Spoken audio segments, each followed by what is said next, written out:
Professor Akinwande Wole Soyinka. Can I have the song now? Can I have the song?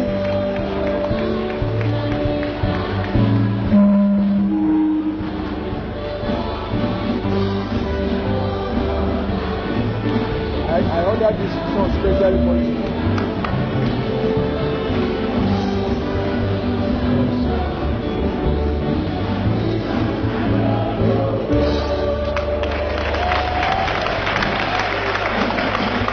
Chancellor, sir, this is a citation.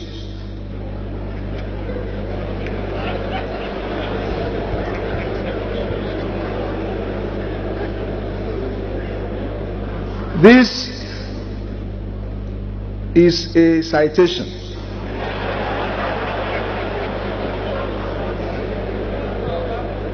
Before I give the citation, I would like to call upon Mrs. Wole Soyinka.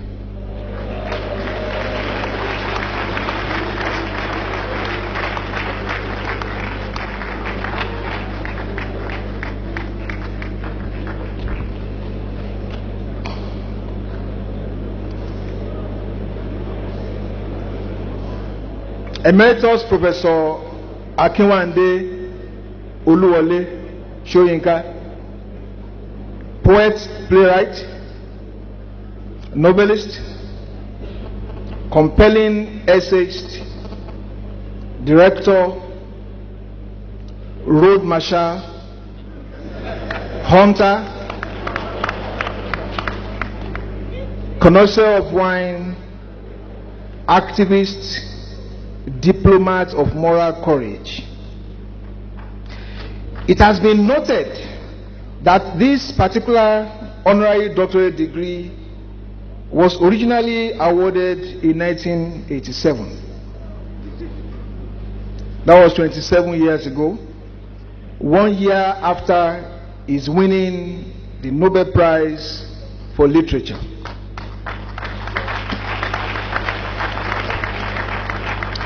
This is due season. For like vintage wine, the longer it takes, the sweeter and the better.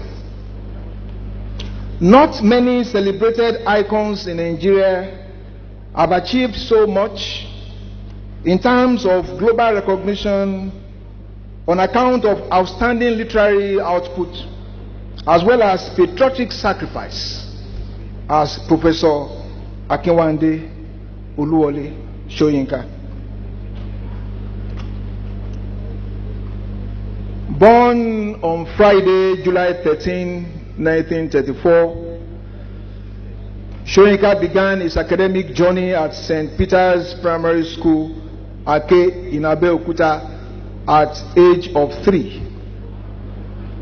He gained admission on scholarship into the renowned Government College Ibadan, GCI, and proceeded to University College Ibadan, UCI, and later on to the University of Leeds, where he bagged his BA degree. From 1958 to 1959, he worked as a dramatist at the Royal Court Theatre in London. He returned to Nigeria in 1960 and founded the famous theatre group, the 1960 Masque. In 1964, he also founded the Orisun Theatre Company, on which platform he produced some of his written plays. This included The Swamp Dwellers and The Lion and the Jewel, which were performed in Ibadan in 1958 and 1959 respectively, and were published later in 1963. Shortly after his return from England, he took up an appointment as a research fellow in drama from 1960 to 1961. Between 1961 and 1967, Soyinka established himself as a major African playwright as well as academic. He held the position of lecturer in English at the University of Ife, 1962 to 1963, and in 1965, he was appointed as senior lecturer in English at the University of Lagos, where he subsequently became head of department. He was appointed as the first African director of the University of Ibadan School of Drama in 1967. Soon after then, he was arrested in August of the same year for his pacifist activities to stop the Nigerian Biafran War. He was jailed by the Nigerian authorities for 28 months and 22 days, most of which is spent in solitary confinement. After his release in October 1969, Soyinka returned to the University of Ibadan and took up the headship of the newly established Department of Theatre Arts. Soyinka left Ibadan in 1972 and was appointed later at the University of Ife as Professor of Comparative Literature in 1975. He retired from Ife in 1985. As a writer, his fame attained global and legendary status when he became not only the first African, but the first black person anywhere in the world to win the world's most coveted prize for literary achievement, the Nobel Prize in 1986.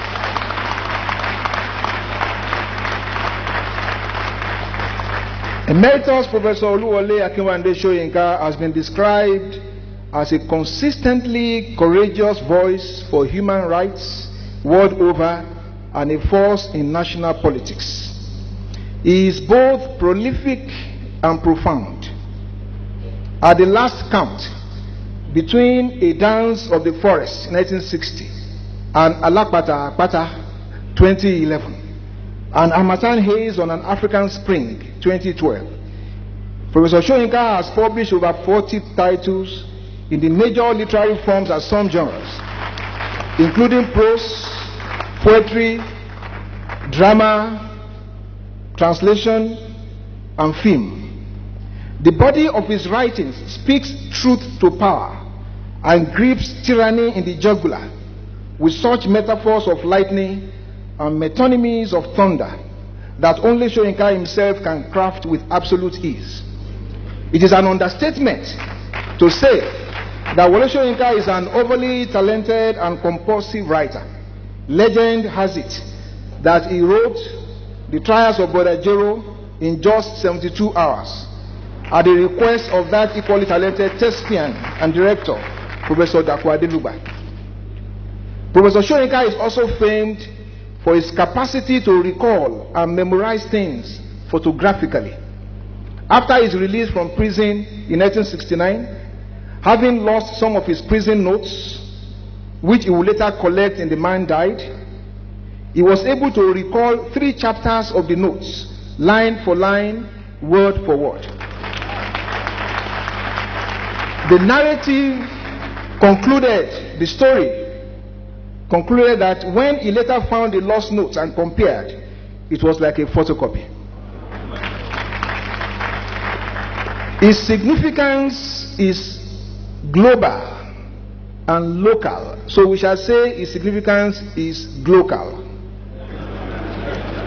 At the last count, WS has to his credit over 100 national and international awards, prizes, trophies, inductions, decorations in 5 continents: Africa, Asia, Europe, North America, South America.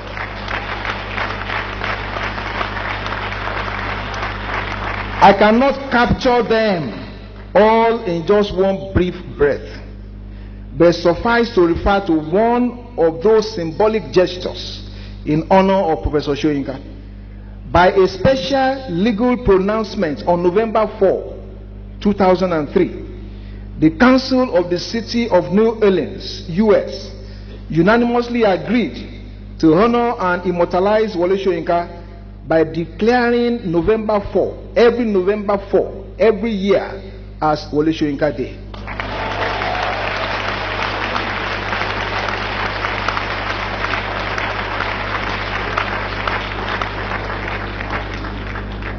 As you can see, that is my dilemma, and that is where the story stops. To put it simply, without metaphors, Wole Soyinka is Wole Soyinka.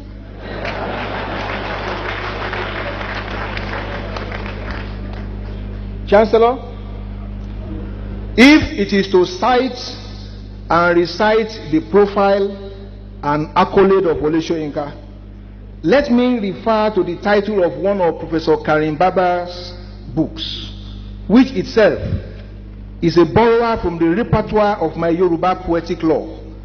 If it is about Wole Soyinka, I can speak until tomorrow. But am I permitted to tell the story of Akinwande in prose? Am I permitted to raise a million metaphors in praise of a man who has blazed so many trails, fought many fights against injustice, against all kinds of dictatorship, a man who, by writing in all the major genres of literature, has out-Shakespeared Shakespeare?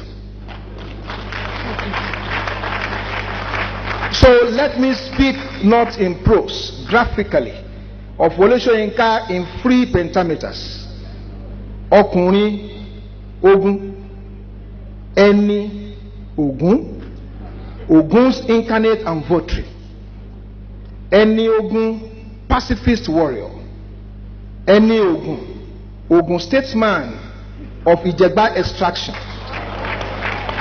Olohun Iyo, the one whose mellifluous voice captured the attention of a continent. Kongi, Kako, Kapun, Father Courage, compound of spells, the personification of Invictus, the unconquered and unconquerable energy, spirit in the face of adversity and tyranny. At 80 years, 4 months and 5 days today, Professor Wole Soyinka borrows the tongue of the Abiku child, coming and going these several seasons, but insisting that his country's change shall not be charmed circles at his feet, in quest of excellence and justice. In reference to the quality of man and moral courage, the words of Martin Luther King becomes apt. The ultimate measure of a man is not where he stands in moments of comfort and convenience, but where he stands at the time of challenge and controversy. In classical times, Aristotle said of the statesman, what the statesman is most anxious to produce is a certain moral character in his fellow citizens, namely, a disposition to virtue and the performance of virtuous actions. Apart from his identity as a scholar, Wole Soyinka is equally a patriot and an elder statesman in the pure and antiseptic definition of the terms elder and statesman. He has been engaged with the fate of the Nigerian nation as a faithful, implacable, and inveterate critic of all kinds of tyranny in high and low places since Nigeria's independence in 1960 till present time. To Soyinka himself, under a dictatorship, a nation ceases to exist.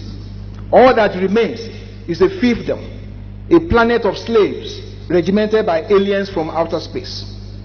Chancellor, sir, ladies and gentlemen, this is Emeritus Professor Wole Soyinka, simply WS.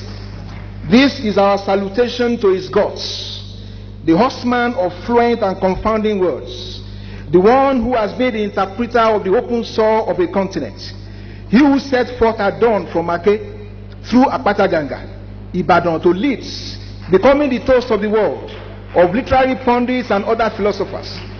Always on the road, in the forest, and even as a swamp dweller, he has engaged giants and rodents, the Brother Jeros and the King Babus of this world. One of the original strong breeds, he has challenged both madmen and specialists in the season of Anomy. His life is tied to the burden of memory. To those who have caused him the pain to write prison notes, Soyinka has been the muse of forgiveness. He is the shuttle in the crypt, the camwood on the leaves, courage in the climate of fear, the scourge of hyacinths and demons and fake futurologists. He is the interventions, outrage against prodigals and prostitutes of power. He is the one who always insists that the man dies in all who keep silent in the face of tyranny. In any people that submit willingly to the daily humiliation of fear, the man dies. Before our very eyes, And in his own life, this is the beatification of WS. His homecoming trophy is finally here for the taking. Today, Wole Soyinka, the lion, claims the jewel in his own habitat. This is Wole Soyinka. This is Ibadan. This is the cradle of pain and belonging. I now request you, Chancellor, by the recommendation of Senate and Council, to admit Emeritus Professor Wole Soyinka, our own WS, to the degree of Doctor of Letters of the University of Ibadan.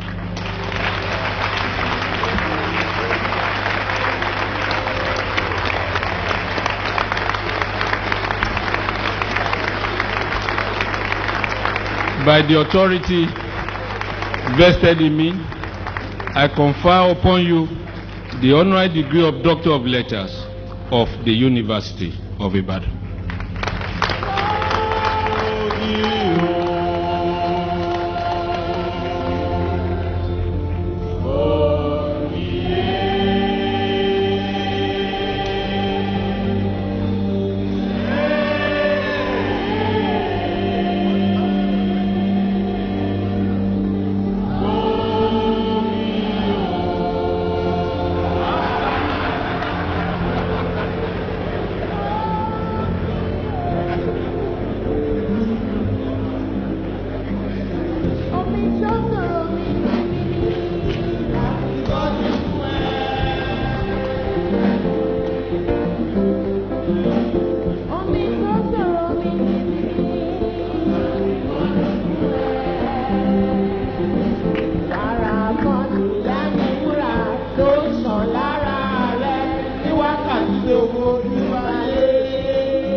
Thank you.